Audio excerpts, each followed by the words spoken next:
Prime minister Takaichi की यात्रा से हम अपनी special strategic and global partnership के नए अध्याय की शुरुआत कर रहे हैं। क्या एक $12.5 बिलियन का इन्वेस्टमेंट और एडवांस स्टेल्थ वॉरशिप्स की मैन्युफैक्चरिंग बदल देगी एशिया के पूरे जियोपॉलिटिकल लैंडस्केप को।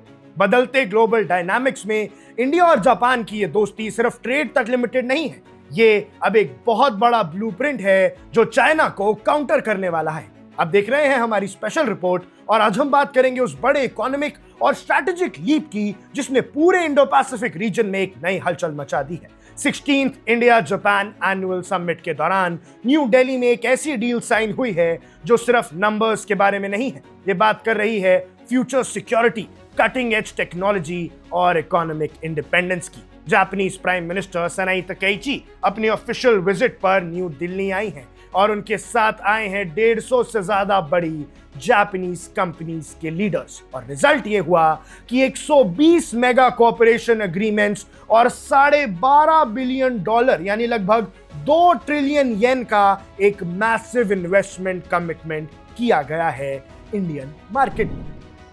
भारत जापान इन्वेस्टमेंट पार्टनरशिप निरंतर सुदृढ़ हो रही है। पिछले एक वर्ष में करीब 120 नए बिजनेस एग्रीमेंट्स हुए हैं जिनसे भारत में $10 बिलियन से अधिक जापानी इन्वेस्टमेंट आएगा। लेकिन इस पूरी कहानी का जो सबसे बड़ा और क्रूशियल पन्ना है वो है डिफेंस और सिक्योरिटी कोलैबोरेशन। अब भैया इसे एक और बिजनेस डील की तरह मत देखिएगा। दोनों देशों के बीच चल रही टॉक्स के मुताबिक अब जापान के सबसे एडवांस्ड मुगामी क्लास स्टेल्थ वॉरशिप्स की को प्रोडक्शन इंडिया में होगी। सोचिए, जापान जो कभी अपनी पैसिफिस्ट पॉलिसीज के लिए जाना जाता था वो अब इंडिया के साथ मिलकर एडवांस्ड नेवल वॉर टेक बनाने की बात कर रहा है।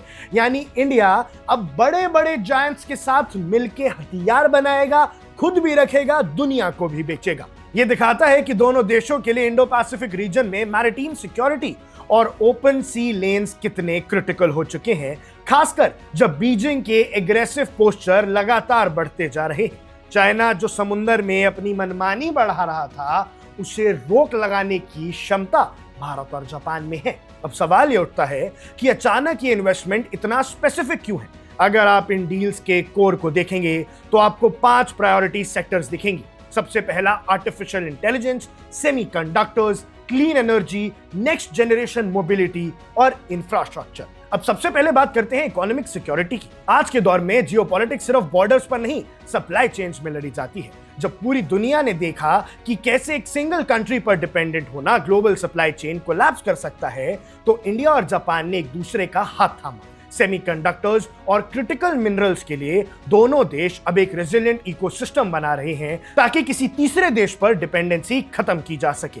इसके साथ ही साइन हुआ India Japan AI cooperation initiative. इसका मतलब है कि दोनों देश अब लार्ज लैंग्वेज मॉडल्स यानी एलएलएम्स और टेक स्टार्टअप्स पर मिलकर काम करेंगे ताकि जो सिलिकॉन वैली की डोमिनेंस है उसे कम किया जा सके और इंडिजिनस टेक बनाई जा सके। लेकिन ये पुश कोई अचानक लिया गया डिसीजन नहीं है। ये जापान के उस बड़े रोड मैप का हिस्सा है जिसमें उन्होंने इंडिया में टोटल JPY 10 ट्रिलियन यानी लगभग $68 बिलियन की इन्वेस्टमेंट का टारगेट सेट किया है। और जब बात इतने बड़े इन्वेस्टमेंट और मार्केट वॉलेटिलिटी की आती है तो फाइनेंशियल स्टेबिलिटी सबसे जरूरी हो जाती है। इसलिए दोनों देश एक $75 बिलियन का active bilateral swap arrangement maintain कर रहे हैं जो दोनों इकोनॉमीज को किसी भी सडन फाइनेंशियल क्राइसिस से एक शॉक अब्सॉर्बर की तरह बचाता है।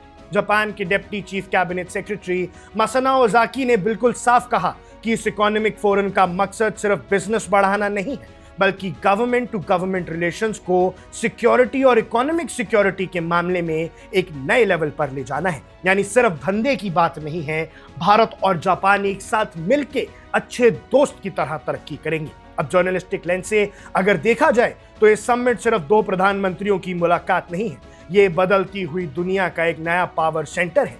जब वेस्टर्न इकोनॉमीज अपने इंटरनल इश्यूज में बिजी हैं, तब न्यू दिल्ली और टोक्यो मिलकर एशिया पैसिफिक का फ्यूचर लिख रहे हैं। तो क्या इंडिया जापान की ये पार्टनरशिप वाकई ग्लोबल सप्लाई चेन का पूरा चेहरा बदल देगी? और क्या मुगामी क्लास वॉरशिप्स का इंडिया में बनना रीजनल पावर बैलेंस को शिफ्ट करेगा। ये आने वाला वक्त बताएगा, लेकिन एक बात तय है कि दोनों देशों ने साफ कर दिया है कि उनका फ्यूचर अब एक दूसरे के साथ क्लोजली लिंक्ड है। आपका क्या मानना है स्ट्रैटेजिक पार्टनरशिप पर? हमें कमेंट सेक्शन में अपनी राय जरूर बताइए। और आप देख रहे हैं वन इंडिया, मैं हूं आकुश Kaushik. Subscribe to One India and never miss an update. Download the One India app now.